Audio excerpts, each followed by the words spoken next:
Path of Night, War of Ages is an actual play Vampire the Masquerade Dark Ages podcast set in the world of darkness. We're all friends, we're here to have fun, but our story can include graphic violence, drug use, sexual content, and other mature themes. Content warnings can be found in the show notes. We've talked at our table about safety, comfort, and consent, both as players and storytellers. We know what to expect, we're all excited to be here, and we want you to feel the same. So listener discretion is advised. And so continues the War of Ages.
Last time on War of Ages.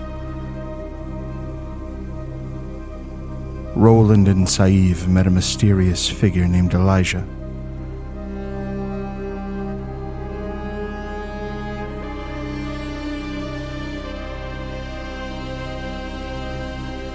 Catrinel accepted her sire Valeska's demand to take the city of Schlossberg from Prince Lucretia.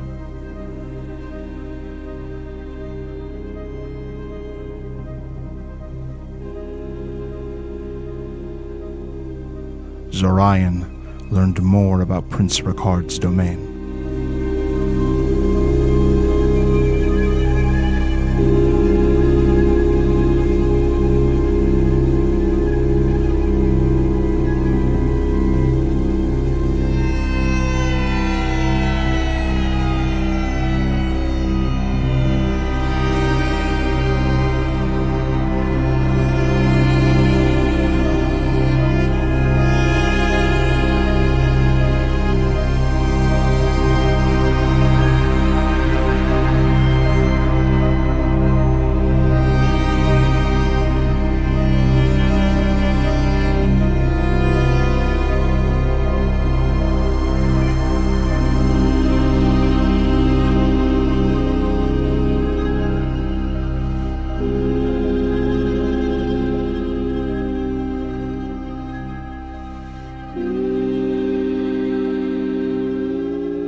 Catrinel, you were the first to make it upstairs after Alexios. Honestly, I think there's a moment of looking around. Catrinel would not have expected herself to be the first to go up. And she is meticulous about her appearance and would not have suspected some of her companions to take this time in the evening. You arrive just in time to see a delicate hand retreat from Alexios' knee while the two chat. Does it seem like it's being purposefully taken away at the idea of someone coming, or is it just the flitting gesture of someone who has done something quickly? You get the impression that Nofrit is good enough at what they do that it's actually a bit hard to tell. Catrinel tilts her head. Just a ghost of a smile exposing one little fang tip. She proceeds into the room, and she sits by her traveling companion Alexios. He gives a nod as she arrives. Good evening. Good evening. You ready to do some mingling? I believe so. What do you think of this as a gift? And she pulls out from that same cloak pocket a nice box, some engravings on the box as well. Inside that box, nice fabric. Inside that fabric, that same comb. It's a little elaborate for me. Not for you. Oh, well, then. You might be best to ask Nofrit. It seems a bit much for me. I would appreciate your feedback. Do you believe this to be a good gift for the prince? I think it looks beautiful. Not many offer Prince Rikard gifts, but as I understand it, it is a tradition of the Zemisi. Yes, one sometimes that we keep amongst ourselves, but I think that it's best to remember a time when perhaps others might not have remembered hospitality. I believe you would be honored to accept. Thank you. I'm grateful to hear that. Zorion comes striding in and sits down with the group of you. What are we discussing? Tonight's event going on, and apparently Catrinel has brought a present for the prince. She shows you before neatly tucking it away again. You sure that's a good idea? Do you believe it's too presumptuous? I would not presume to give a gift to a prince myself, but you are of very good breeding and standing. Perhaps a gift from you will not be seen as a slight. I certainly hope not.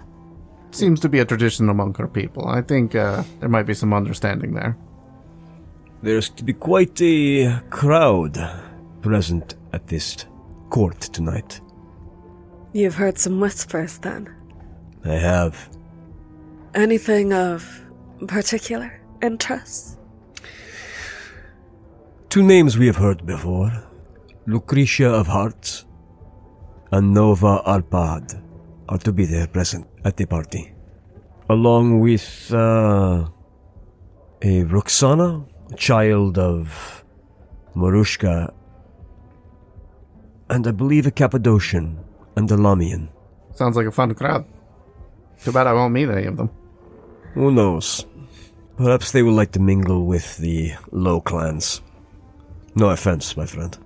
We have more fun there anyways. Roland comes upstairs wearing actually very nice clothes that he has unpacked, not the road-worn things from yesterday, and looks down at Zorion. I had been thinking perhaps we were a little too hasty in our expressions yesterday with the city seneschal. Do you think there will be trouble for us? I do not think so, but we should still play it carefully. The city seneschal is a man named Demeter the Wise.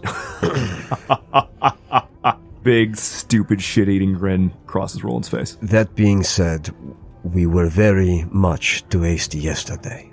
And in light of that, we should remember mercy and humility for the little Roland we met at the slave market. Even if he is not actually the seneschal and decided to lie to strangers coming into his prince's city, we should make more allies here than enemies. Well, perhaps we should take the opportunity to thank him for keeping his promises to us to introduce us to the city. I agree. Let's not rake him over the coals. And let's not let it be known to the court that it was anything more than a few Canaanites playing fun with one another. I'm quite sure that you would have given him enough to think about the previous night. No need for more. Roland looks over at Nofrit. So I have heard that there is to be an astilude tonight. Oui? Yes, indeed. It is to honor the elder Bulsku. Prince Rikard is subservient to the elder Bulsku. The same elder who has been looking for his slave returned to him. Roland nods, but they are in a public setting, so nothing crosses his face. Catrinel smiles. It's difficult to say outside of this group's context whether she is simply offering a playful smile back to Zorion. In the context of the group, she is clearly answering his statement with a bit of a toothy grin. I understand we all have various opinions about slavery and its necessity. I think we are in agreement that we do not believe that it is a practice that is wholesome to humanity. But I would like to remind you that this is the way of the world. I want everyone to be prepared that unwholesome discussions may arise at court. More importantly, if I may, we are in Prince Rikard's city. It is his rules that apply. The prince is king of his domain. Negotiations may occur. I want everyone to be prepared for awful things to be said. I will not forget our opinions on this awful, despicable practice, but everyone needs to keep their heads. That includes your ward, Saif. He points a finger at Roland. I have spoken to her in preparation. Prepare her again that things like slavery may be discussed. We are in the city of Adventure. Prepare her again, Roland. Hammer steel too hard and it becomes brittle. I know how to temper it. Very well.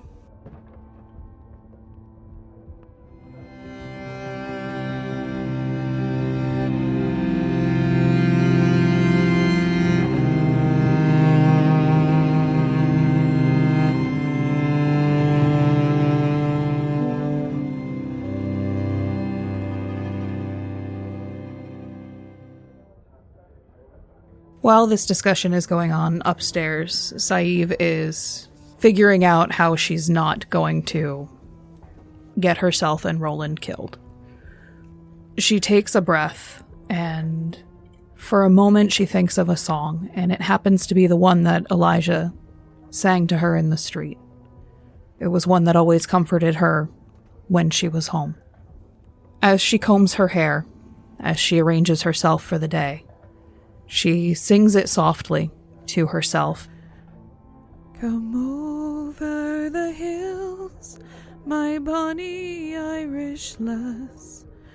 Come over the hills to your family. And practices smiling in the reflection of herself in the bowl of wash water. You choose the road, love, and we'll bring you home. And remembers to herself that whatever else she is, whatever else the world wants her to be, she is a very capable performer, and she can command an audience. Red is our rose that in yonder garden grows. Fair is our lily of the valley. And the odds are likely in her favor that even if the answer isn't a resounding yes to Roland, the answer is probably yes. She can probably handle being in court with her enemies. Clear is the water that flows from the Boyne, but our loss is fairer than any. And she takes her bowron, she puts on her cloak, holds on to her staff, and starts making her way upstairs.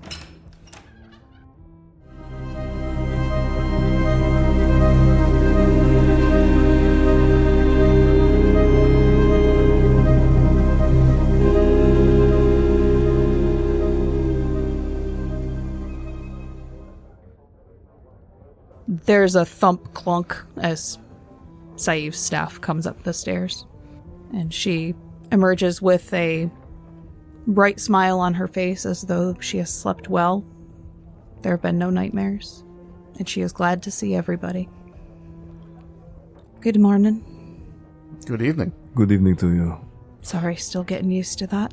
Please join us. I think I prefer the way that you go about it. Good morning to you, Saif. Seems we have all gathered. Shall we away? I am most curious to see the lists. If I am being selfish in my desires for this evening. There will be a tournament. So I have heard. Have you heard the winner that is expected? Not specifically. I don't know who's going to be participating. The prince's very own sheriff. Ah. Boleslav Emmerich. Apparently he is a knight of some renown. I do not know that those in France would have heard his name. But it is interesting that we have an individual that, even here amongst the Carpathians, I imagine that there are many who have heard the name of Roland, the famous jouster. Well, that's the hope, no? And he actually looks over at Nofrit. But I have to say, I suppose ask if I may for your advice as a resident of this city. These tournaments, every prince holds them differently. Is it expected of guests to try their hardest, or is it expected of guests to give grace to the local legends? She gives a bit of a smile at that. It is often the expectation of Prince Rikard that his sheriff succeed and triumph. But it is by his perception the sheriff accomplishes this. Whether or not this is the truth, well, that seems to vary depending on who you ask. I find that the sheriff is a man who expects to win and has a history of reacting poorly when his perception of himself is disrupted by an unexpected defeat. You would make an enemy. I'm less interested in fearing the enemy made of the sheriff. It's more, I suppose, that this is the prince's celebration. I would not wish to upset the tone by trying too hard or not hard enough. Catrinel looks at Roland after that, turning that smile with that hint of fangs popping out, just, subtle where the group can see it. Are you so confident that you would win? Of course. And there is no hint of doubt on his face that, the idea of humility when it came to the lists does not even approach Roland or Roncevaux. And how much would it mean to you if you were in a situation that it seemed appropriate to use less skill than perhaps you'd want to? It would not be the first time. It will not be the last. Every court is different. The battlefield of social graces is just as deadly as the battlefield of blades. Do not forget where I learned to navigate the courts, no? I think perhaps you could do with forgetting a little of that. France is a pit of vipers. So is the whole world. The whole world is a pit of lions. My recommendation to you, do not dishonor yourself. Get the measure of Emmerich. Get the measure of the prince. That will inform your decision. But do not sell your skill short to make others happy. And just make sure Violentier is on board with whatever your plan is. He is a prize in and of himself. And he often has his own ideas. I'm gonna cite again when he ate most of my hair one night. You should not have slept that close to him. I wasn't sleeping. I appreciate that in this discussion of jousts and razor's edge politics, you are concerned with what the horse wants. The horse is a willful beast. I suppose. He has his own thoughts. If the horse eats a favored ghoul of the prince, the politics are no less deadly, no? Lions or vipers, you are dead either way. No, I would personally take great offense if someone's horse ate my favorite ghoul. Ephrat gives this look like she's following, but she does seem a little surprised by how very serious this horse and its intentions are being taken by the group. But she will politely interject that it is time that we are on our way. Thank you. D'accord, thank you for your reminder and your invitation. Zorion stands up, excuses himself from the table, and heads outside before the rest of the group.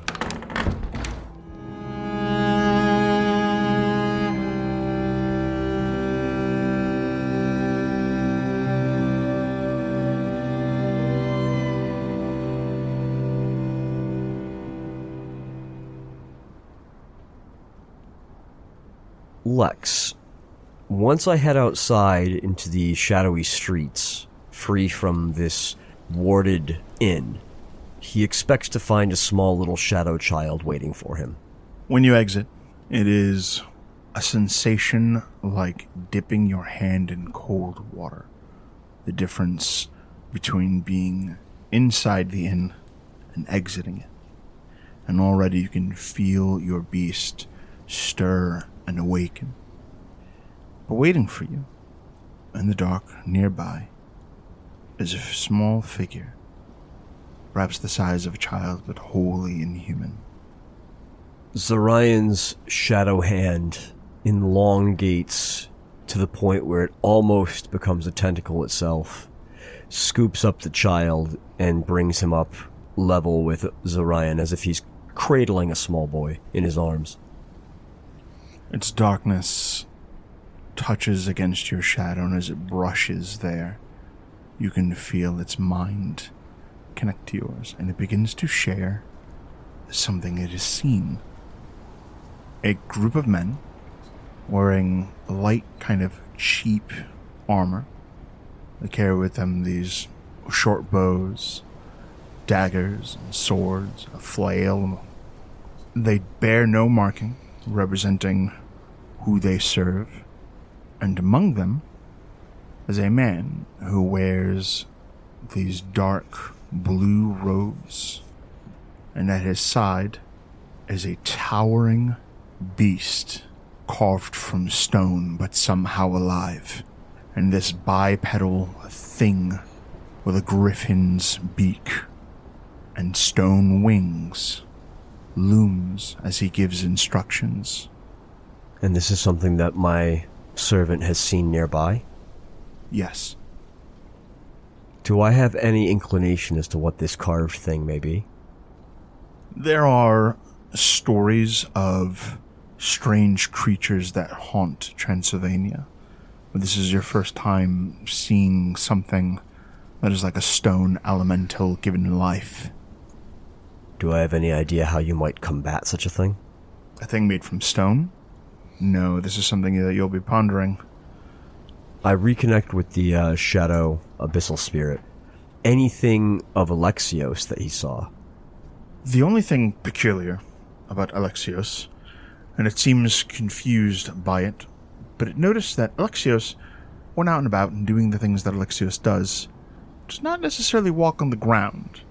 Sometimes he climbs, he slips, it doesn't convey its frustration clearly, but it definitely seems to have the impression that Alexios is a very difficult figure to follow and keep track of. So what it's found out about Alexios is nothing, and that in of itself is very interesting. Right, this supernatural creature that is capable of defying gravity and melding with shadows is like, actually, this guy's too sneaky for me. I nod at that information, and then I let the Shadow Abyssal servant know that I needed to go on ahead to the court of Prince Rikard. And there is one thing I need to know. I need it to observe Rikard himself. Be careful not to get caught, but if he can, the Abyssal servant can find out anything about Rikard's feelings regarding Busku, I need that as soon as possible. It complies. Zorion lifts the small shadow child in his shadow hand, and then it turns the hand upside down, and the shadow drifts between the fingers and collects in the pile of ground, almost like he is pouring sand through his fingers, and it scampers off into the night. He waits outside for everyone to rejoin him. I imagine it's not much longer for the rest of us at that point. Mm-hmm. Alexios, relevant to your interests, the man you are looking for will be there. And you are aware that he has had a meeting with the Tremere.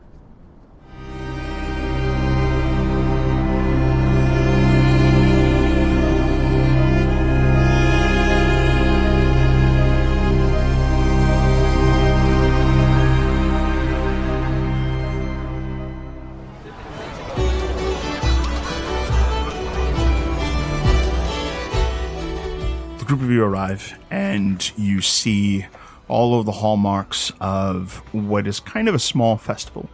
There is music, there is a wide space that has been arranged for the purposes of jousting. There's no barrier or any of the intricacies that become relevant later. Right now it's basically a pit where horses run at each other and people attempt to unseat one another. In this case, sort of watching it in a very kind of large tent that has been arranged and has seating is the Prince Rikard, you recognize him. He is in illustrious robes, very, very ornate clothing. He is not wearing any sort of like armor or anything like that. He doesn't even have a sword that he is carrying with him. At his right hand is a man who does carry a sword.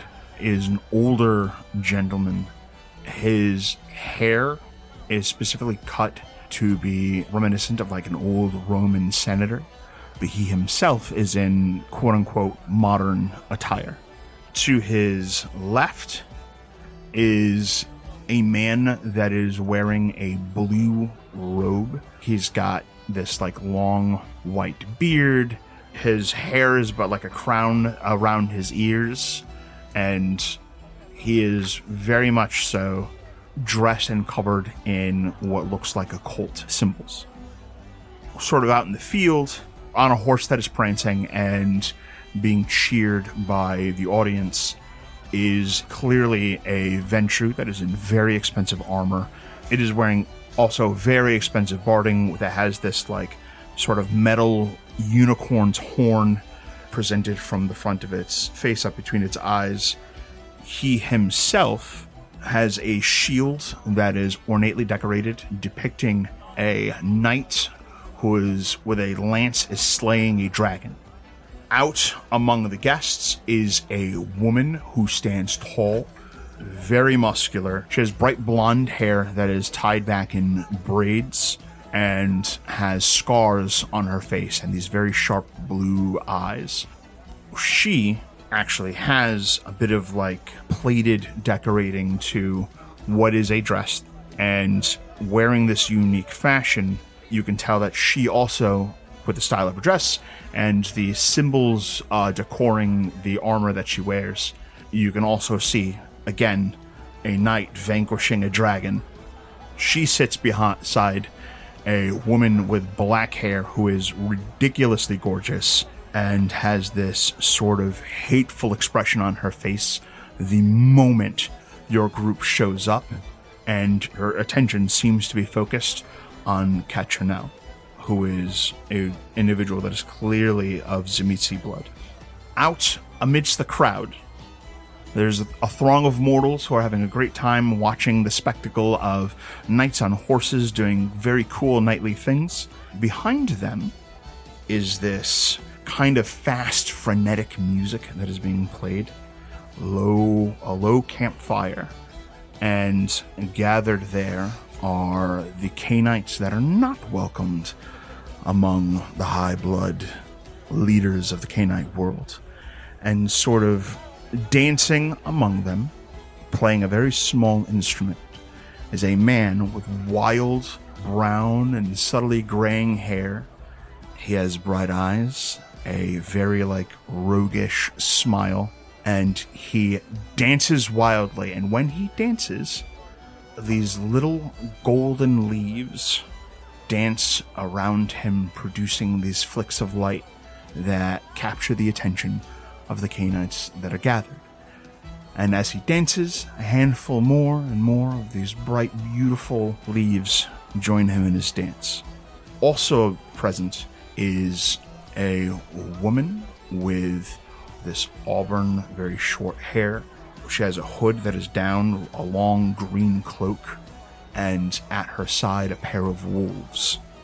For whatever reason, the mortal populace seems to pay no mind to this group of strangers. And there are plenty more. Individuals that are dressed in rags, individuals that are all hooded and very much making attempts to conceal their identities, are all sort of gathered there and enjoying the entertainment that is being offered by the man who conjures these golden glowing leaves.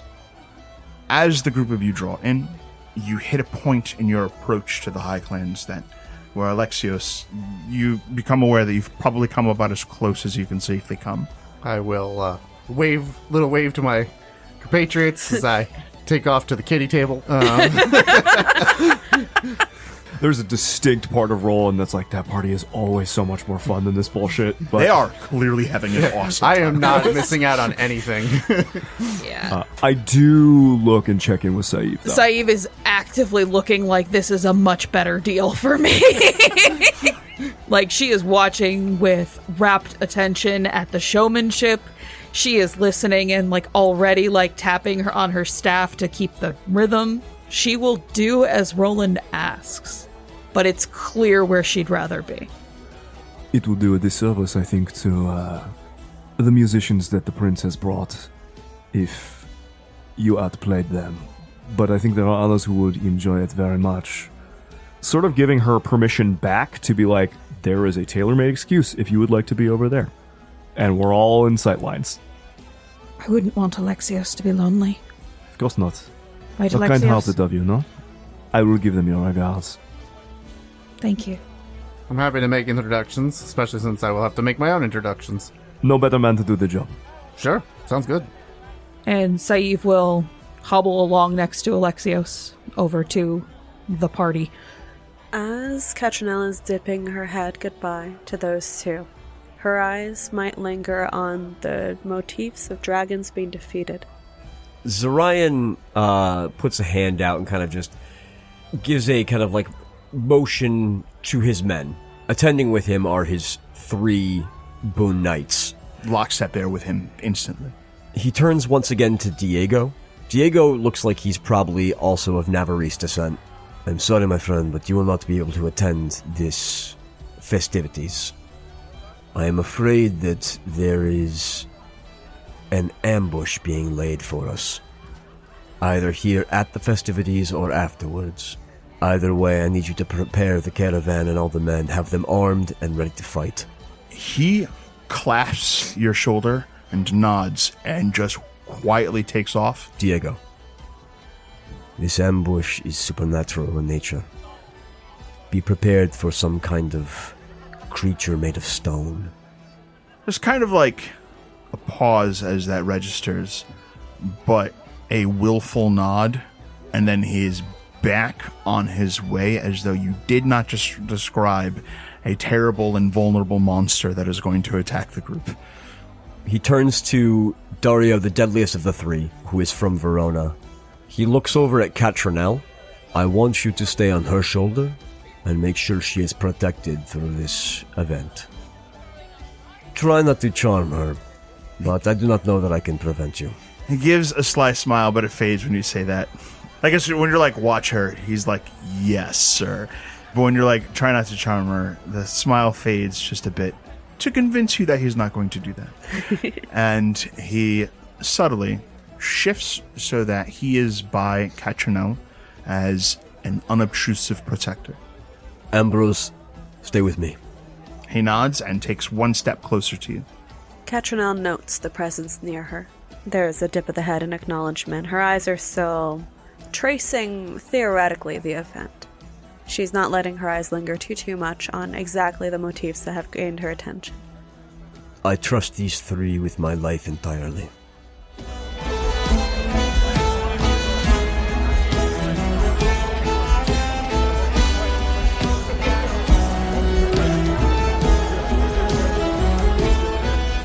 As Sadhbh and Alexios make their way to the Low Clan area, you sort of round the seating that the throng of mortals are gathered upon, and notice that on 2 wooden posts there are shackled corpses. Both of them are headless, and their corpses are withered as though they had been left there for decades. On the ground next to each of those wooden posts are their heads. There's 2 men. Their faces are twisted in expressions of terror, and where their canines would be, their teeth have been plucked and collected. One of these men is big, was probably strong, and the other was but a small friar. And as you pass the bodies, you notice something about the friar. On their forehead is this very subtle crease, the unmistakable mark of the eyelid of a Salubri's 3rd eye. And it clicks for you very recently, a Bruja tried to make their way through here, smuggling with them a salubri, infernal thing. And for their crime, they were executed and left as warning for those who would defy the will of this land's ruler.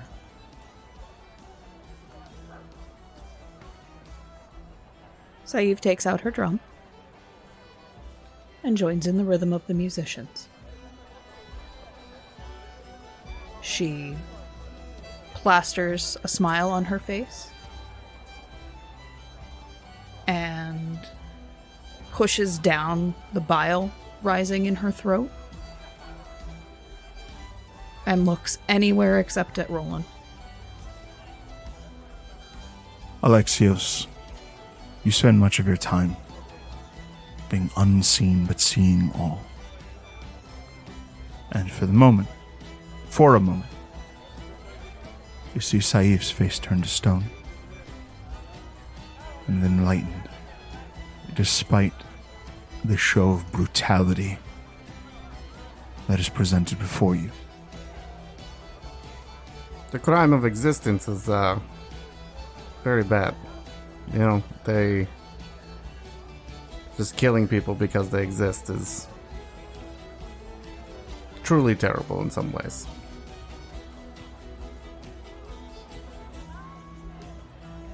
That's sort of a departure from what I've heard other Canaanites say. I get to hold some of my own opinions. Must be nice. I find it nice, you know, helps out in the woods and stuff. Not less people to bother me there. But,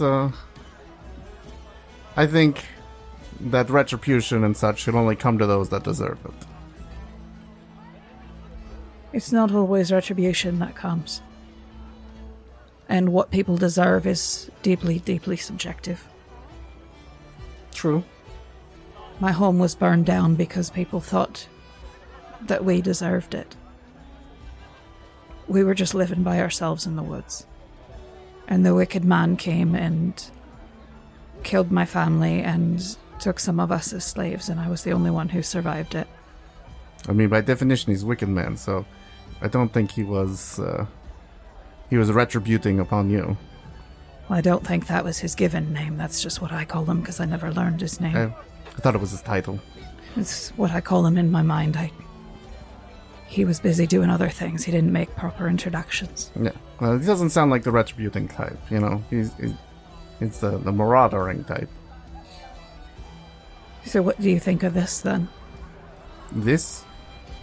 I have my doubts that they did anything to deserve this particular punishment. And it is good that we're not staying in the city long, because that could get me in trouble. That opinion. Yes, opinions tend to get you in trouble, it turns out. I was a ghoul for a long time. One of my fellow ghouls, Gilles, he used to say opinions are sort of like your butt. Everyone's got them and they're all full of shit. How colorful. He and the other ghouls used to take care of me during the day. They would sing songs to me. They're the ones who taught me music. Well, I guess something comes along with that color, I guess. I think you should be in better company over here than over there. I'm not well trained for cities. Yeah. I grew up in the woods. I'm happier in the woods.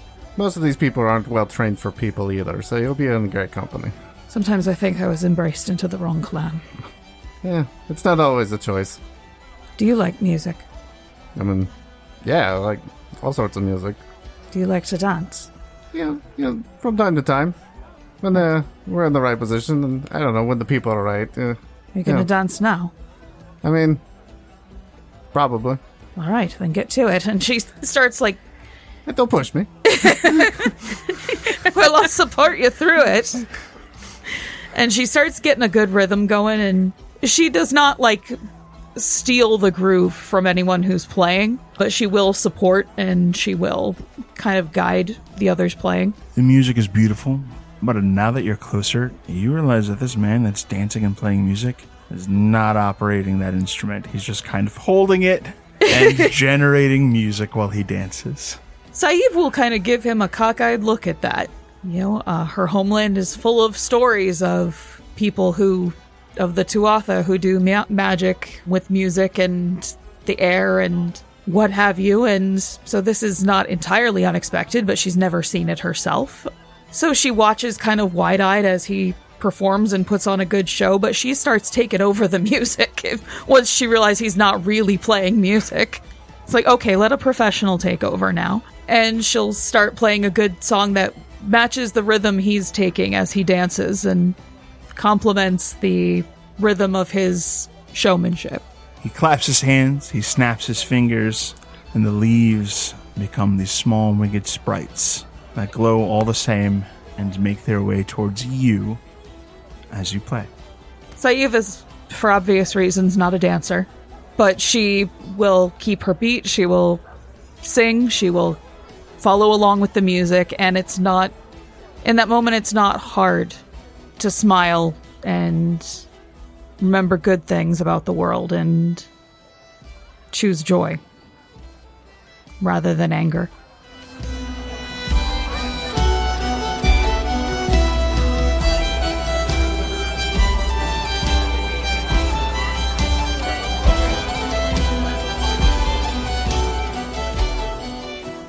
As the three of you approach, room is made for you. The Chamberlain of the Domain, the woman who has accompanied you, Nofrit, comes forward.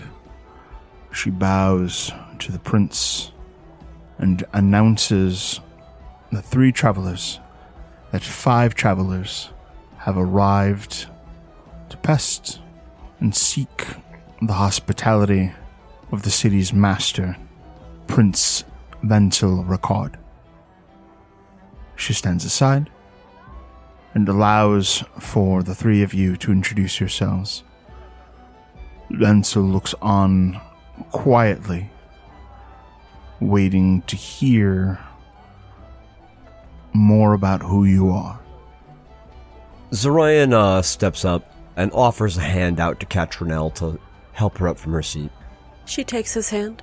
She's wearing the disdain of at least that woman in the crowd, if there's other eyes. It's worn as simple, as casually, and as prettily as a ribbon in her hair. Chin tilted just a little bit higher. Apart from that, she walks with the nobility she was born into. He just walks her up so she can present herself first. It seems to Zorion that she's actually probably the most important of the 3 of us, and actually probably has the highest social standing of the 3 of us, so she should definitely be first presented. My prince, I am Catrinel of the Basrab, of the Samitsi. I ask of you your hospitality. What business do the fiends have that they would send you to my city? I came here, as my sire recommended, to find new company I've quite been enjoying. And we heard word of your jousts. That sounded quite lovely. Well met, Catrinel of the Basarab. You are welcomed in my city. Know that Lucretia, the Fiend Breaker, is present within my city, and he gestures to her. She will not destroy any of my guests, fiend or otherwise, for you are under my protection. Know that it is my expectation that my protection shall continue to be deserved. I am aware of some of the fiend politics of Transylvania, and this city is one of civility. Please, join us. He gestures and offers you a seat right next to the woman that has been staring daggers at you. I would thank you for your kind invitation. If you would not mind, I have upon me a trinket. Just a small thing of my travels. I thought it beautiful, and perhaps it would look nice in your collection. She pulls out from her pocket the box and offers it to him. The man in the blue robes, a seneschal, steps forward and collects it from you. Catrinel demonstrates no offense, seamlessly turning to hand it to him instead. My prince, I am confident this is no fiendish trap, but a gift. Prince Rikard nods. Your gift is received, Catrinel of the Basarab. She dips her head, and if she is familiar enough with the gestures that she's seen in this region, it's a region similar to her own. Would something of the nature of a tip down of the head be appropriate here? Roll me charisma plus etiquette. Got it. I'm going to spend a willpower, honestly more thematically, but I like to think that the willpower is also in the concentration that it takes to conduct yourself well, knowing that there's sharp eyes upon you. 2 successes. With 2 successes, you conduct yourself admirably, and do not cause any issue beyond your presence as a fiend among Ventrue. In honesty, the word fiend seems to quietly. It's not something that she is wearing with the same cheek as she might in expressions to her companions. It's almost a bit of fuel to her, like if she were a dragon, it would be the embers in her chest. It's no shame to her in this instance for them to worry about the politics of fiends. They should.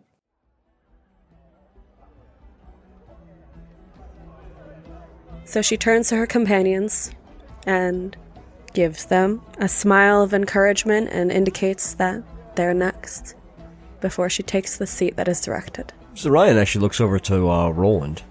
I would imagine the famous Roland de Roncevaux would be more appropriate than myself to introduce next. There is some murmuring at the mention of that name, of people kind of like, right, what, he's here? Roland, at that, nods at Zorion and steps forward. Thank you for at least giving me the night's sight to see your beautiful city, my prince. I am Roland de Roncevaux, child of Laurence. I could not help myself but to hear, my prince, of your tournament this evening, and if you would be so kind to grace me with your hospitality, I would love to stay for it. And Lex, just for reference, while I do have a point of status for the Courts of Love in Paris, I also have points in fame as a famous, renowned tournament knight. And I give a bow. My city is open to you, hero of the Courts of Love. It has been some time since Sir Emmerich has had a proper opponent. Perhaps you would grace this tournament with your skill. I have heard, since coming to your city, of the accomplishments of Knight Emmerich. If it is the wish of the prince, I would be honored to face him on the lists. Then tonight there shall be spectacle. Thank you for welcoming me here. I hope that I meet your expectations. And he smiles. And then steps back for Zorion. This whole time, Zorion's been kind of eyeing the crowd and court, trying to get a measure of everyone present. The individual in blue robes, do I connect them to the visions I've seen through my abyssal servant? Likely yes. And that would I would assume be Demeter the Wise, seneschal to the prince. Indeed. Was there an introduction made to his clan? No, not at this time. And then obviously the woman staring daggers we've identified as... She is Nova Arpad. Oh, that's Nova Prince of Arpad, Madash. not Yes. Lucretia. The muscled woman who has references to St. George. That is the Fiend Breaker.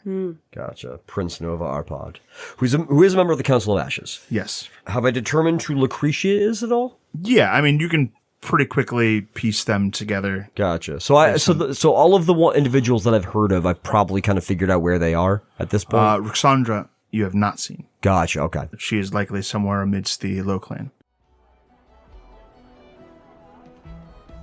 Zorion steps forward, bows graciously. My prince, my name is Zorion de Iruña. I have traveled far to your beautiful lands, and I request that you extend to me the gift of hospitality. It is my will that you receive this gift. Join us, please, for an evening of festivities. Of course. After the three of you are welcomed, two more individuals seem to arrive. One of them is a woman who is covered with headdress. Even much of her face is concealed. What you do see is the withered visage of an extremely old woman. Her fingers and hands are exposed and look so brittle that they might break should the wind pick up. She's very small, frail, and delicate seeming, and she is dressed in fashions reminiscent of a Catholic nun. At her side is a sturdy Greek woman with dark brown curly hair that is kind of out and in a mane around her, and she is clad in armor, and her armor is decorated with very intriguing references to the mythological place Hades in Greece. Unlike most present, there is a cape that flows behind her as she walks, and on her hip is a broadsword. The woman, sturdy, sort of holds the delicate woman's hand and guides this elderly figure to their seat. It seems that they have probably already been present, but they were not here when you arrived, and are rejoining the festivities after whatever it is that took them away for a moment. The woman looks towards the three of you and introduces herself. A pleasure to meet you, three fair strangers. I am Lady Dogmara. This is my protector, Osolia. I don't think I've ever seen the three of you here before. We just now came to the city. It's good to know your name. I'm Catrinel. A first-time pleasure for us all. It is a deep pleasure to meet you, Madame. I am Roland de Roncevaux. I am Zorion de Iruña. Forgive my interruption. What were we discussing? Prince Nova, our pod, interjects and says, I hear stories in Transylvania of a cathedral, a fortress made of flesh, crafted by fiends. This Catrinel was just about to tell us the tale of it. Do I know about what this is? Roll me intelligence plus occult. Zorion has a pretty widespread occult knowledge. Would I also make a roll here, or is this something that I have no chance of having heard of? This is a very obscure Tzimisce. Okay, yeah, thing. Absolutely. As Nova describes it, she thinks it is just an incredibly disgusting concept and is just, quote-unquote, subtly reminding those present here that fiends are disgusting monsters and should not be mistaken for Canaanites. 3 successes. Okay. With 3 successes, you know that there is an infamous, terrifying by Tzimisce standards, vampire by the name of Yorak.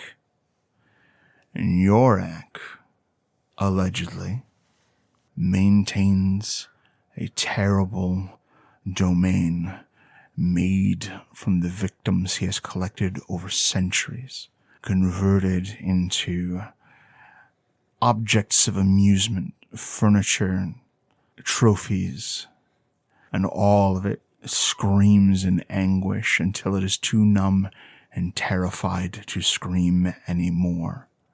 It is a place of absolute nightmare. Now, is this individual Yorak, is he a prince? Yorak is like the creepy old man monster that lives in the Carpathian Mountains and takes people away. Even vampires do not tread around there. What does Tzimisce typically think of him? Well, he is the child of the eldest and is like one of the first members of your clan ever. He is usually not so much spoken of or entirely feared when he is. And is it normal for those who aren't of our clan to have heard of such a place? Normally, if they've heard of it, they don't really talk about it. People don't fuck with the Tzimisce out here. There's pretty much only one clan that is willing to look your clan in the eye and be like, you're not in charge anymore. Sure. And that is the Ventrue. And they can do that for now. Nova Arpad, infamously fierce among the Ventrue. She is a very, very dangerous mastermind Ventrue who has unseated and ousted multiple Tzimisce at this point.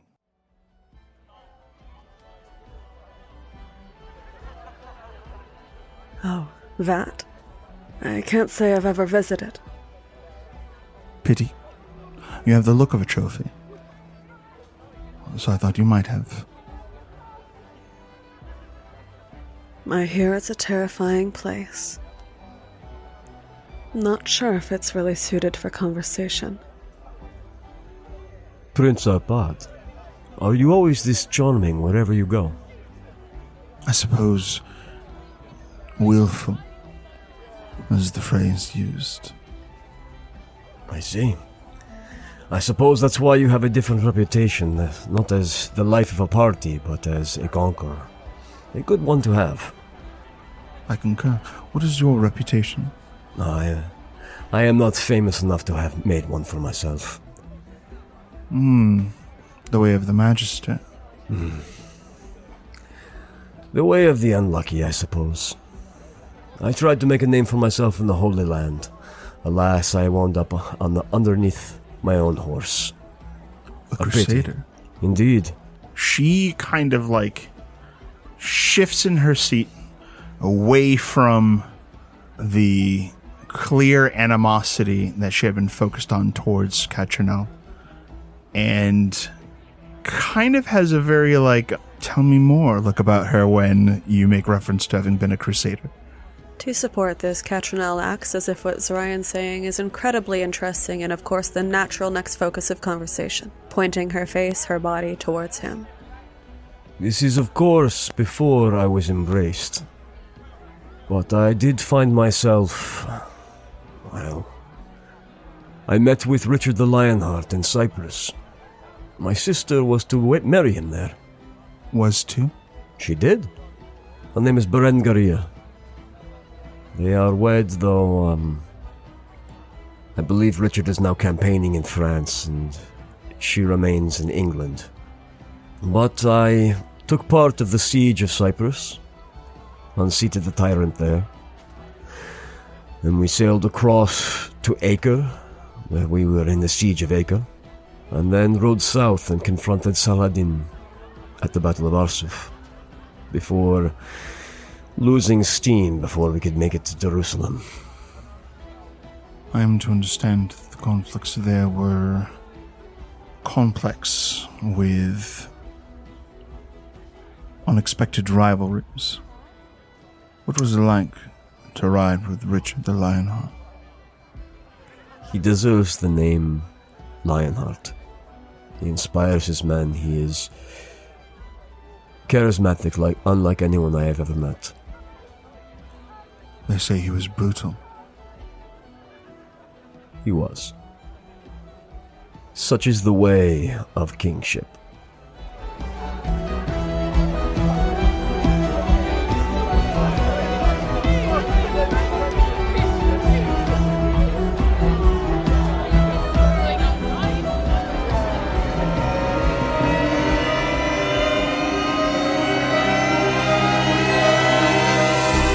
Path of Night, War of Ages is an actual play Vampire the Masquerade Dark Ages podcast set in the world of darkness. Alexios is played by Tim Davis. Catrinel is played by Rebecca Steigelfest. Roland de Roncevaux is played by Rob Muirhead. Sadhbh is played by Erika Webb. Zorion de Iruña is played by Garrett Gabbey.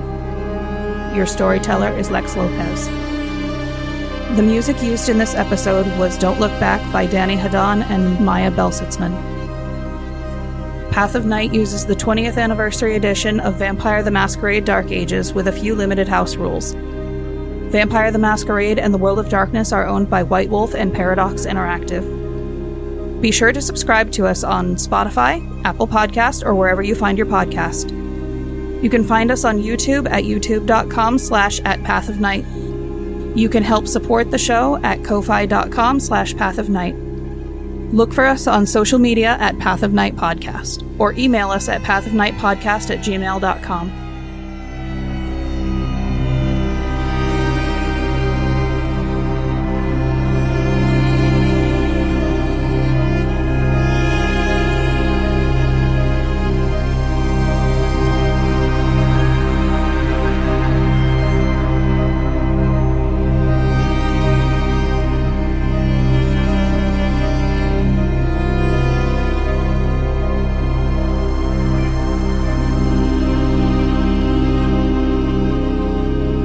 See you next time, K-Knights.